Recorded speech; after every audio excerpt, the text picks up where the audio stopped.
Hello dear student, आज हम discuss करेंगे इंस्टॉलमेंट परचेज सिस्टम के बारे में। तो इंस्टॉलमेंट परचेज के सिस्टम है क्या वो देख लेते हैं। तो नॉर्मली समझो आप कि अगर हम कोई असेट परचेज करने जाए तो पैसे के बिना इस दुनिया में कुछ भी नहीं है। मतलब सिंपल अंडरस्टैंडिंग है, आपको कुछ भी परचेज करना होगा तो यहाँ पे पैसे की रिक्वायरमेंट जरूर होगी। तो सपोज आपको कोई असेट परचेज करने जा रहे हो तो असेट तो आपको मिलेगी, लेकिन उसके बदले में आपको पैसे देने पड़ेंगे। पर ऐसा नहीं होता। कभी कभी क्या होता है कि जो फाइनेंस कंपनी है, जो सेलर है, वो आपको कुछ अलग अलग टाइप के बेनिफिट देती है। मतलब आप असेट तो ले लो, मगर जो पैसे है वो इंस्टॉलमेंट में पेमेंट करो। अभी के अभी आपको पोजीशन भी असेट का मिल जाएगा, ऑनरशिप भी अभी के अभी आपको मिल जाएगा, लेकिन जो पैसे है वो आपको इंस्टॉलमेंट में पेमेंट करने हैं। इसीलिए इस मेथड को इंस्टॉलमेंट परचेज सिस्टम के नाम से जाना जाता है। पर अगर आपके दिमाग में ये क्वेश्चन आ रहा है कि सर हायर परचेज सिस्टम में भी ऐसा ही था, तो सही बात है, हायर परचेज सिस्टम और instalment purchase system almost similar है। पर जो मेजोरिटी डिफरेंस क्या है, यहां पे मैंने शुरुआत में ही बोला, इंस्टॉलमेंट परचेज सिस्टम में आपको असेट के पोजीशन के साथ ऑनरशिप भी मिल जाएगी, जबकि हायर परचेज सिस्टम में आपको ऑनरशिप नहीं मिलेगी। ऑनरशिप उसमें कब आपको मिलेगी, जब लास्ट इंस्टॉलमेंट पेमेंट कर दोगे तभी उसमें आपको ऑनरशिप मिलेगी। और दूसरी बात, इंस्टॉलमेंट परचेज सिस्टम में अगर आपके कभी इंस्टॉलमेंट पेमेंट नहीं कर पाए तो वो लोग आपके पास से असेट जब्त नहीं कर पाएंगे। मतलब क्या होगा, मतलब सपोज आपको पेमेंट करना था किसी इंस्टॉलमेंट का और आपने टाइम टू टाइम पेमेंट नहीं किया, फिर भी आपके पास से वो असेट वापस नहीं ले पाएंगे। तो क्या करेंगे, तो उसकी जगह पे वो आपके ऊपर कोर्ट में एक केस करेंगे, जिस केस में असेट जब्त वापस लेने के बारे में नहीं बोला होगा, जो बैलेंस अमाउंट है वो पेमेंट करने के लिए आपको बोलेंगे। तो यहां पे एचपीएस और आईपीएस मतलब हायर परचेज सिस्टम और इंस्टॉलमेंट परचेज सिस्टम में यही डिफरेंस है कुछ कंडीशंस का। तो इसीलिए आईपीएस के लेक्चर से पहले हमने already difference between hire purchase system and instalment purchase system के बारे में एक लेक्चर बना दिया। मतलब हायर परचेज और इंस्टॉलमेंट परचेज में डिफरेंस क्या, ओनली टर्म्स एंड कंडीशंस के रिलेटेड कुछ माइनर डिफरेंस होते हैं। वो डिफरेंस क्या है वो जानने के लिए आपको डिस्क्रिप्शन में इसके लिए लिंक भी प्रोवाइड किए, तो वो भी है, वहां से आप जान लोगे कि क्या डिफरेंस है। तो स्टार्ट करते हैं। नॉर्मली पहले हम एक एग्जांपल ले लेते हैं समझने के लिए। सपोज मैं एक परचेजर हूं और XYZ लिमिटेड कोई कंपनी है जिसके पास से मैं असेट परचेज करने जा रहा हूं। तो समझो आप, ये कोई असेट है जो मैं परचेज करने जा रहा हूं, तो असेट तो मेरे को मिल जाएगी, पर उसके लिए मेरे को यहां पे डाउन पेमेंट करना पड़ेगा। ऐसा भी नहीं है कि जीरो डाउन पेमेंट भी आपको मिल जाए, हाँ अलग अलग फैसिलिटीज होती है। आपको कोई स्कीम हो तो उसमें भी आपको जीरो डाउन पेमेंट में भी मिल सकता है।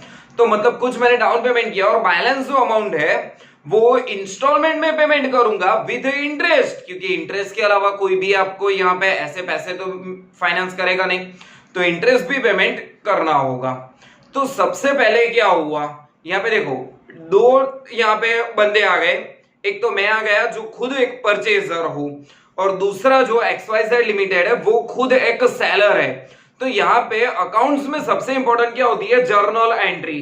तो जर्नल एंट्री में सबसे पहले हम देखने जाए तो मेरे बुक्स ऑफ अकाउंट में, मेरे मतलब परचेजर के बुक्स ऑफ अकाउंट में एंट्री क्या होगी।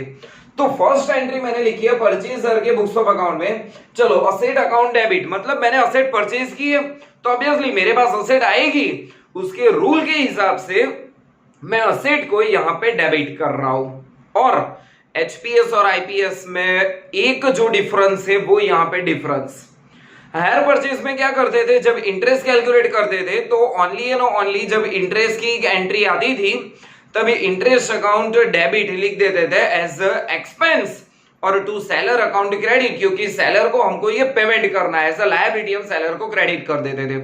पर यहां पे क्या होगा, जो हमने असेट परचेज की है वो और टोटल इंटरेस्ट मतलब 1 साल का इंटरेस्ट नहीं, 5 साल 10 साल हमने जितने टर्म की लोन लिए उस टर्म का जितना भी इंटरेस्ट होगा वो इंटरेस्ट एक साथ में ही हम डेबिट कर देंगे। तो मतलब यहां पे देखो तो अकाउंट के रूल का ब्रेकडाउन हो रहा है, क्योंकि रूल हमको ये बता रहा है कि सर अकाउंटिंग पीरियड के हिसाब से आपको 1 ही साल की एंट्री करनी होती है। तो सही बात, इसीलिए हम उसको इंटरेस्ट नहीं मतलब क्या लिखेंगे हम यहाँ पे इंटरेस्ट सस्पेंस अकाउंट डेबिट, मतलब 2 3 5 10 साल का जितना भी इंटरेस्ट हो इंटरेस्ट एक साथ में लिख डालेंगे। नाम क्या बोलेंगे उसको, interest suspense account debit to seller account credit. तो सेलर को कितने देने बाकी हमारे पास, समझो जो असेट होगी वो असेट की कीमत वो तो देनी ही पड़ेगी, जो कॉस्ट प्राइस है वो, पर उसके ऊपर से हमको इंटरेस्ट भी पेमेंट करना पड़ेगा। तो ये फर्स्ट एंट्री हो गई। यहाँ पे समझो एचपीएस में एंट्री क्या थी हमारे पास, पता है simple, asset account debit to seller account credit only and only at a cost price. But यहाँ पे क्या हुआ, इंस्टॉलमेंट परचेज में सारा इंटरेस्ट एक ही बार में हम कैलकुलेट कर लेंगे, उसको एक साथ में ही डेबिट कर लेंगे। पर अकाउंटिंग पीरियड का जो रूल है, जो कॉन्सेप्ट है वो ब्रेक ना हो, इसीलिए हम यहाँ पे इंटरेस्ट सस्पेंस अकाउंट डेबिट करेंगे। तो होगा क्या सर, सस्पेंस लिख देने से क्या 10 साल का इंटरेस्ट 1 साल में थोड़ी कन्वर्ट हो जाएगा, हाँ नहीं होगा कन्वर्ट, पर ये जो 10 साल का इंटरेस्ट सस्पेंस अकाउंट हमने ट्रांसफर किया हुआ है उसमें से हर साल थोड़ा राइट ऑफ करेंगे, मतलब जो भी 1 साल का होगा वो हम धीमे उसको रिटर्न ऑफ कर देंगे। तो ये हुई हमारी first entry, asset account debit interest suspense account debit to seller account credit. उसके बाद क्या होगा, चलो हमको असेट भी मिल गई, कैलकुलेशन हो गया, तो उसके बाद हमको डाउन पेमेंट करना होगा। अगर मैं यहाँ पे समझो डाउन पेमेंट पेड कर रहा हूं तो कैश दे दूंगा, चलो कि आप कैश रखो, या तो मेरे पास दूसरा ऑप्शन क्या है, एक चेक बना दूंगा और चेक से पेमेंट कर दूंगा। अरे वॉट एवर कुछ भी हो, मेरे पास से तो पैसे जाएंगे ही, तो कैश और bank whatever account credit.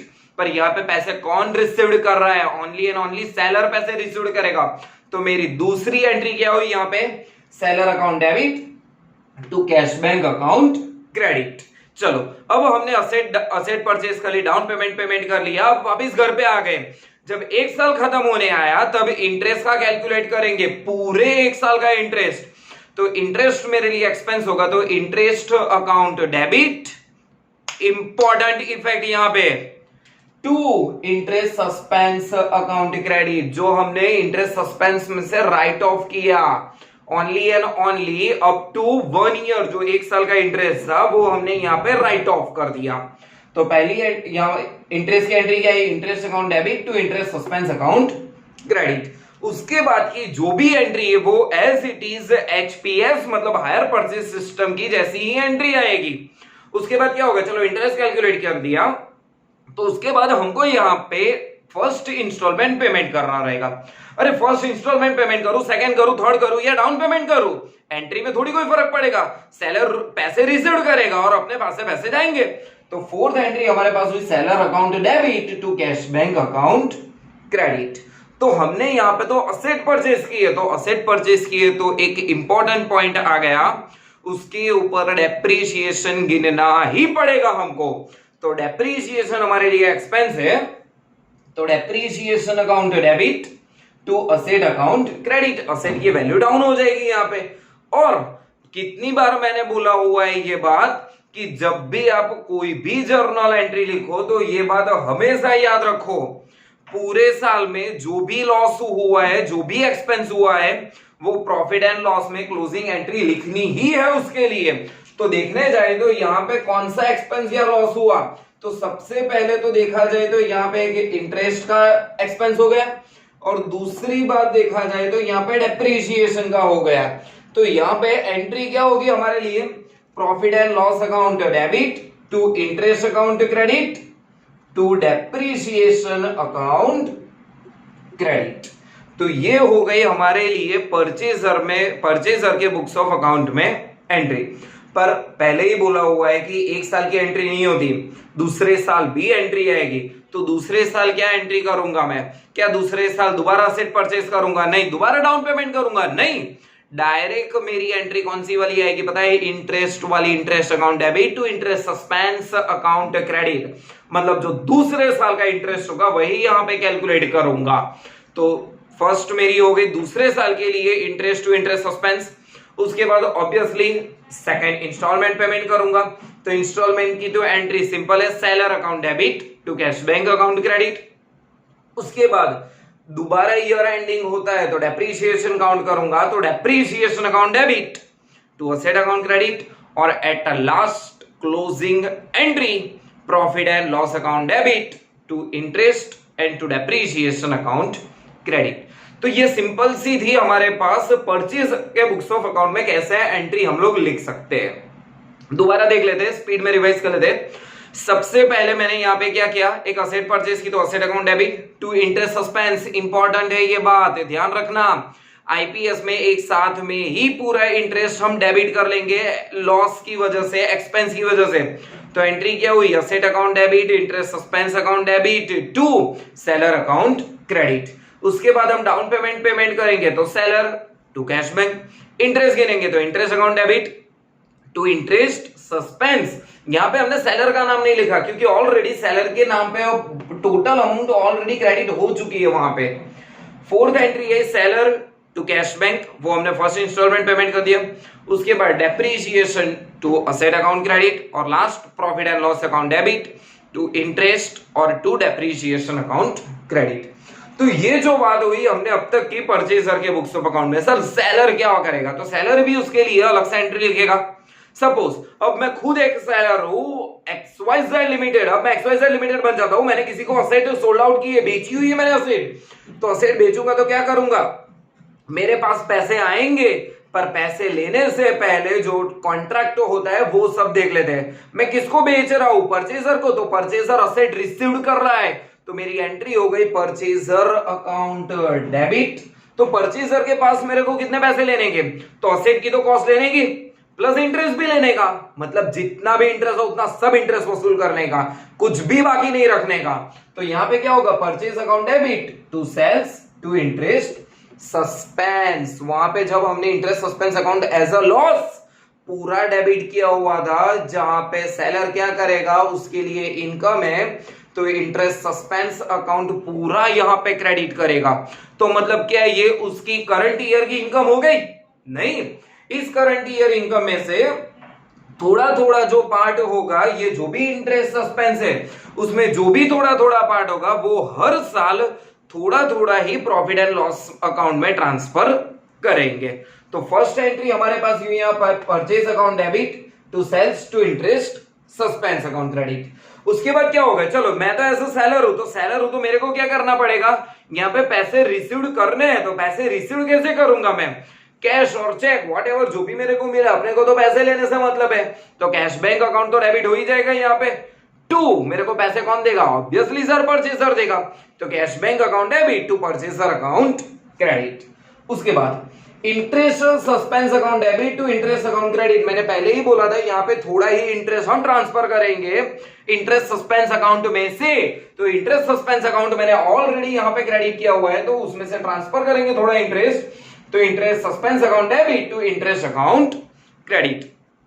और जब हमने इंटरेस्ट कैलकुलेट कर लिया है तो ऑब्वियसली हम फर्स्ट इंस्टॉलमेंट अब बोलेंगे चल भाई पैसा दे दे हमको, तो पैसा रिसीव्ड करेंगे तो कैश बैंक अकाउंट डेबिट, पैसा कौन देगा, ऑब्वियसली यहां पे हमको परचेसर पैसे पेमेंट करेंगे, तो cash bank account debit to purchaser account credit.